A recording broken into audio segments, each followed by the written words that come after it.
నమస్తే and welcome to hit TV. ఆర్థిక సమస్యలే ఓ కుటుంబం చావుకు కారణమయ్యాయి. అప్పుల కారణంగా మానసికంగా మగ్గిపోయిన ఓ వైద్యుడు భార్య, ఇద్దరు పిల్లలను కన్న తల్లిని కడతేర్చి తాను ఉరివేసుకుని తనువు చాలించారు. విజయవాడ నగరం పడమటలో సంచలనం సృష్టించింది ఈ ఘటన.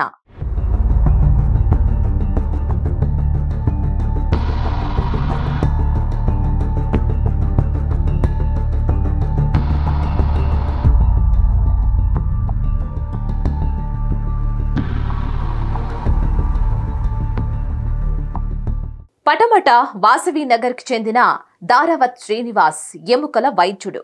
భార్య ఉష, కుమార్తె శైలజ, కుమారుడు శ్రీహన్, తల్లి రమణమ్మతో పాటు నివాసం ఉంటున్నారు. తండ్రి జమలయ్య నాయక్ పోలీసు శాఖలు పనిచేసి 10 ఏళ్ల కిందట మరణించారు. శ్రీనివాస్ సోదరుడు దుర్గాప్రసాద్ హైదరాబాద్ లో న్యాయాధికారిగా పనిచేస్తున్నారు. చెల్లెలు లక్ష్మికి వివాహమైంది. వీరి స్వస్థలం ఏలూరు జిల్లా నూజివీడు. వైద్యుడైన శ్రీనివాస్ సొంతంగా ఆసుపత్రి ప్రారంభించేందుకు గత ఏడాది ఓ భవనాన్ని లీజుకు తీసుకున్నాడు.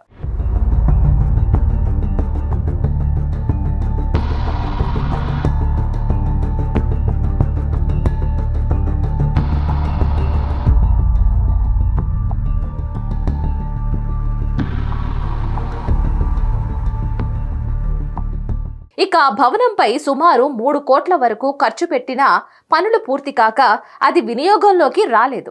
ఈ పరిస్థితుల్లో ఆయన స్నేహితులు కొందరు భాగస్తులుగా చేరారని, వారు శ్రీనివాస్ను మోసగించి రోడ్డున పడేశారని బంధువులు చెప్తున్నారు. ఒకవైపు ఆర్థిక ఇబ్బందులు, మరోవైపు నమ్మిన వారు చేసిన మోసాన్ని జీర్ణించుకోలేక 2 నెలలుగా ఆయన కుంగుబాటులో ఉన్నారు. అందరినీ చంపి తాను కూడా ప్రాణం తీసుకోవాలని నిర్ణయించుకున్నట్లు భావిస్తున్నారు. వీరి పాప ఆంటిజం సమస్యతో బాధపడుతుంది. సోమవారం అర్ధరాత్రి దాటాక శ్రీనివాస్ వేరువేరు గదుల్లో నిద్రపోతున్న తల్లి, భార్య, పిల్లలను చాకుతో మెడభాగంలో కోసేశాడు. కొద్దిసేపట్లోనే వారంతా ప్రాణాలు విడిచారు.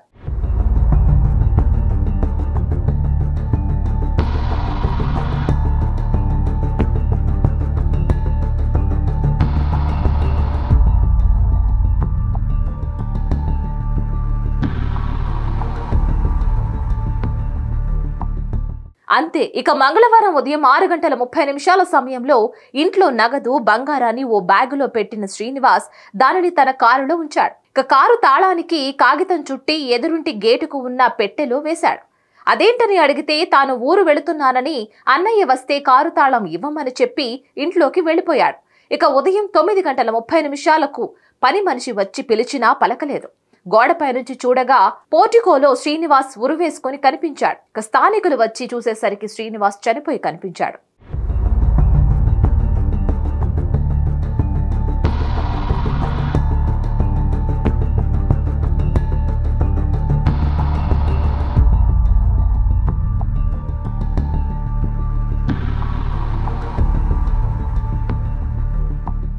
ఇక ఎదురింటి వారు కారు తాళానికి చుట్టిన కాగితం తీసి చూడగా తన సోదరుడైన న్యాయాధికారి దుర్గాప్రసాద్ కు మాత్రమే ఇవ్వమని ఆయన ఫోన్ నంబర్ రాసి ఉంది.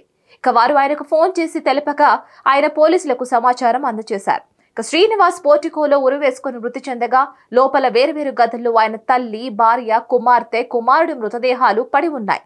శ్రీనివాస్ తన ఫోన్లో వాయిస్ ను రికార్డ్ చేసి ఉంచాడు. ఇక అందులో కారులో ఉంచిన నగలను తన అన్న దుర్గాప్రసాద్ కు ఇవ్వమని ఉంది.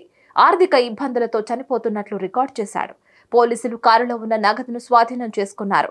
16 లక్షల నగదు, 300 గ్రాముల బంగారం ఉన్నట్లు తేలింది. మరిన్ని క్రైమ్ అప్డేట్స్ కోసం please like, share and subscribe to hit TV.